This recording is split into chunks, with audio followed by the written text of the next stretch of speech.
नमस्कार दोस्तों, मैं हूं विशाल सेंगर और परीक्षा एकेडमी के ऑनलाइन प्लेटफॉर्म पे आप सभी का स्वागत है। जैसा कि आप जानते हैं, हम एसएससी जीडी के पीवाईक्यूज को सोल्व करने वाले हैं। 5 से 10 क्वेश्चन हम इसमें सोल्व करेंगे और ये आपके लिए आने वाले एग्जाम में जो है हेल्पफुल रहेंगे, जिसमें आप एसएससी जीडी दे रहे हो, एमपी पुलिस दे रहे हो, एमपीएसआई दे रहे हो, रेलवे वगैरह दे रहे हो या फिर दिल्ली पुलिस का एग्जाम दे रहे हो, तो उनमें इस टाइप के क्वेश्चन आते हैं। किस तरीके का एग्जाम पैटर्न रहता है, किस तरीके से उसे सोल्व करना चाहिए, हम उसके डिस्कशन भी करते हैं। तो आप पूरा वीडियो ध्यान से देख सकते हैं, ठीक है। किस वेद में रोग और बुरी आत्माओं तथा विपत्तियों को दूर करने वाले मंत्र अधिक मिलते हैं? ये पहला क्वेश्चन है हमारा कि किस वेद में रोग, बुरी आत्माओं तथा विपत्तियों को दूर करने वाले मंत्र अधिक मिलते हैं। ऑप्शन भी दिया हुआ है ऋग्वेद, सामवेद, अथर्ववेद और यजुर्वेद। तो इसका सही उत्तर होगा अथर्ववेद। भाई अथर्ववेद ही सही उत्तर है, क्योंकि अथर्ववेद में ही सबसे ज्यादा जादू टोने इन सब के बारे में उल्लेख किया गया है। आप जानते हैं कि भाई 4 हमारे वेद होते हैं, चारों वेदों का ये डिस्कशन है। सबसे पहले आता है, सबसे पुराना ऋग्वेद है। और ऋग्वेद में किसका अध्ययन किया जाता है? तो देवताओं की स्तुति, ब्रह्मांड, प्रकृति, धर्म, दर्शन, इन सब का वर्णन इसमें किया गया है। दूसरा आता है सामवेद। सामवेद में संगीत का, गायन का और यज्ञ साम का जितना भी उल्लेख है वो इसमें है। तो इस सामवेद को तो इस नाम से भी जाना जाता है कि गीतों का, गायन का अध्ययन किस में किया जाता है, किस वेद में किया जाता है? तो भाई संगीत वगैरह सब कुछ सामवेद में देखने को मिलता है। लिखा भी है कि सामवेद में 95% मंत्र जो है वो ऋग्वेद से ही लिए गए हैं, लेकिन ये गाने के रूप में लिए गए हैं, यानी कि साम के रूप में लिए गए, संगीत के रूप में लिए गए। तीसरा आता है यजुर्वेद। यजुर्वेद में यज्ञ की विधियां बताई गई हैं कि किस तरीके से यज्ञ करना चाहिए, उनसे कितने लाभ होते हैं, क्या क्या फल हमें मिलते हैं, ये सब यजुर्वेद में लिखा हुआ है। यजुर्वेद यज्ञों का उपयोग होने वाली विधि और क्रिया पर केंद्रित है। लेकिन जो लास्ट आता है अथर्ववेद, यही एकमात्र वेद है जिसमें भूत प्रेत, दुष्ट शक्तियां, अभिचार यानी जादू टोना, अलक्ष्मी, रोग निवारण, सुरक्षा मंत्र जैसी चीजों का स्पष्ट वर्णन। इस प्रकार से इस क्वेश्चन से हमें इतनी जानकारी मिलती है। आगे बढ़ते हैं नेक्स्ट क्वेश्चन की ओर। नेक्स्ट क्वेश्चन में लिखा है निजता का अधिकार किस मूल अधिकार का भाग माना जाता है?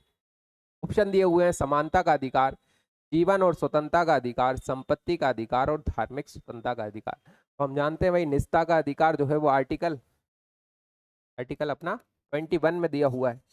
और आर्टिकल 21 कहता है कि जीवन और स्वतंत्रता का अधिकार है। तो ये निजता का अधिकार जीवन और स्वतंत्रता का अधिकार के अंतर्गत आता है। क्या होता है भाई निजता का अधिकार? सुप्रीम कोर्ट ने एक केस हुआ था 2017 में, जिसमें के एस पुट्टास्वामी बनाम भारत संघ का एक केस था। इस केस में निजता के अधिकार को अनुच्छेद 21 के तहत क्या माना है? जीवन और व्यक्ति के स्वतंत्रता का अभिन्न हिस्सा माना है। क्या होता है निजता का अधिकार? साफ लिखा हुआ है, निजता के अधिकार का अर्थ होता है कि कोई भी व्यक्ति निजी जानकारी उसकी अनुमति के बिना कोई अन्य व्यक्ति उसकी जानकारी को शेयर नहीं कर सकता। किसी भी व्यक्ति की जो निजी जानकारी है उसे कोई भी अन्य व्यक्ति शेयर नहीं कर सकता उसकी अनुमति के बिना। दूसरा लिखा है सरकार या कोई संस्था आपकी व्यक्तिगत गतिविधियों में अनावश्यक हस्तक्षेप नहीं कर सकती। जैसे आप क्या खाते हैं, क्या पीते हैं, किस तरीके से रहते हैं, घर के अंदर आप क्या कर रहे हैं, इससे सरकार को कोई मतलब नहीं होगा, किसी संस्था को कोई मतलब नहीं होगा। यह आपका निजता का अधिकार है। आपके mobile call, chat, medical report record या फिर बैंकिंग डेटा, लोकेशन आदि भी इसी के अंतर्गत सुरक्षित रखे जाते हैं। इस तरीके से हमें इस क्वेश्चन से ये जानकारी मिलती है कि यही हमारा निजता का अधिकार है। इसके बाद अगला क्वेश्चन आता है 1947 में जब भारत को स्वतंत्रता मिली तब ब्रिटिश प्रधानमंत्री कौन थे? और ऑप्शन दिया हुआ है Anthony Eden, Winston Churchill, Clement Italy Italy और रेमसे मैकडोनल्ड। तो भाई इसका सबसे सही उत्तर होगा क्लेमेंट एटली।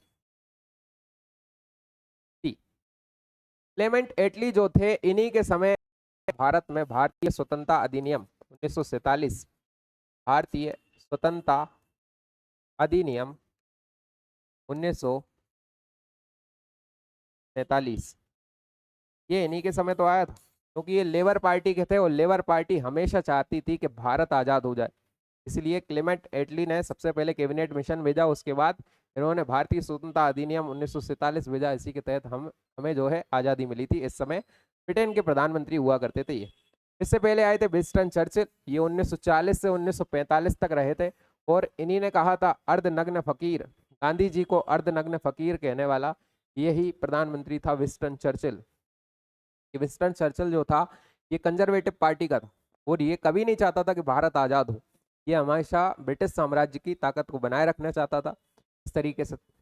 और रेमसे मैकडोनाल्ड, इनका नाम आपने सुना ही होगा। 1932 में जो सांप्रदायिक पंचायत का मामला था, कम्युनल अवार्ड जो था, उसमें इन्हें लेकर के यही लेकर के आए थे, जिसमें इन्होंने दलितों को भी पृथक निर्वाचन में रखने का सुझाव दिया था। के बाद ही फिर गांधी जी और जो भीमराव अंबेडकर है उनके बीच एक समझौता हुआ था, है ना। इसके बाद है एंथनी ईडन।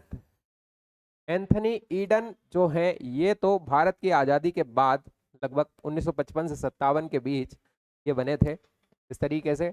ये ब्रिटेन के प्रधानमंत्रियों की सूची है, जिसमें से सही उत्तर होगा क्लेमेंट एटली।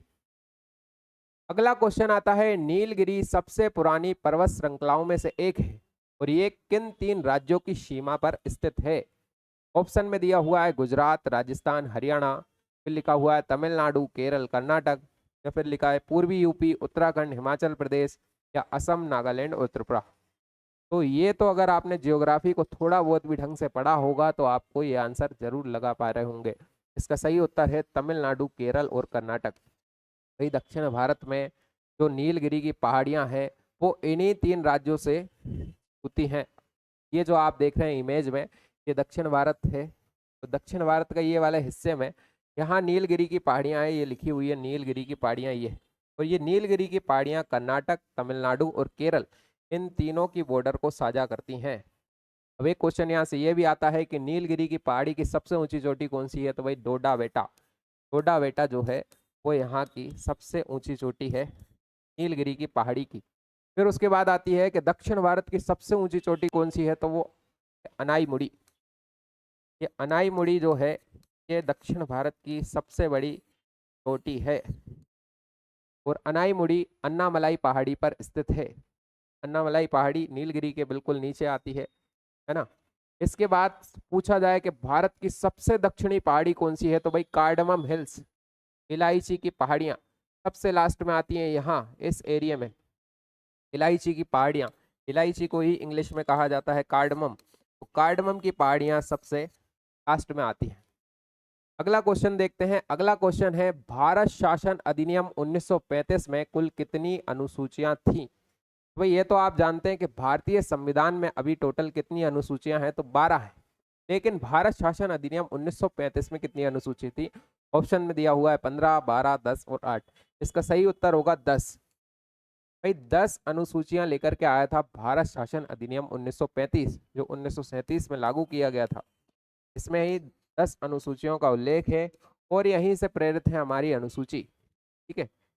इसके बाद अगले क्वेश्चन पे हम आते हैं। अगला क्वेश्चन दिया हुआ है, राज्य विधानसभा स्टेट लेजिस्लेटिव असेंबली में फिलिंदा ब्लैंक्स की पूर्व अनुमति के बिना कोई धन विधेयक प्रस्तुत नहीं किया जा सकता। और ऑप्शन भी दिए हुए हैं उप मुख्यमंत्री, स्पीकर, राज्यपाल और मुख्यमंत्री। तो इसका सही उत्तर क्या होगा? इसका सही उत्तर होगा राज्यपाल। भाई राज्यपाल की बिना अनुमति के हम किसी भी प्रकार का धन विधेयक प्रस्तुत कर ही नहीं सकते राज्य विधानसभा में। और ऐसा ही होता है लोकसभा में। लोकसभा में राष्ट्रपति की बिना अनुमति के किसी भी धन विधेयक को लाया ही नहीं जा सकता। इसी तरीके से विधानसभा चलती है। विधानसभा में भी जो है संवैधानिक प्रमुख राज्यपाल होता है, तो राज्यपाल की बिना अनुमति के हम किसी प्रकार के धन विधेयक को नहीं ला सकते। धन विधेयक क्या होता है? जिसमें किसी रुपए खर्चे की बात हो रही हो, कर की बात हो रही हो, कोष की बात हो रही हो, ये सब किसी की अनुमति से आता है। अब ऑप्शन में स्पीकर भी है, तो स्पीकर तब लगाया जाता है जब पूछा जाता है कि कौन सा विधेयक धन विधेयक है या नहीं। इसको कौन घोषित करता है? इसको घोषित करता है स्पीकर। स्पीकर बस ये बताता है कि ये धन विधेयक है या नहीं है। अगर ये धन विधेयक है और उसने कह दिया तो इसके बाद इसको सुप्रीम कोर्ट भी खारिज नहीं कर सकता। इस तरीके के अधिकार स्पीकर के पास हैं। मगर इसका सही उत्तर होगा राज्यपाल। ठीक है, आगे बढ़ते हैं।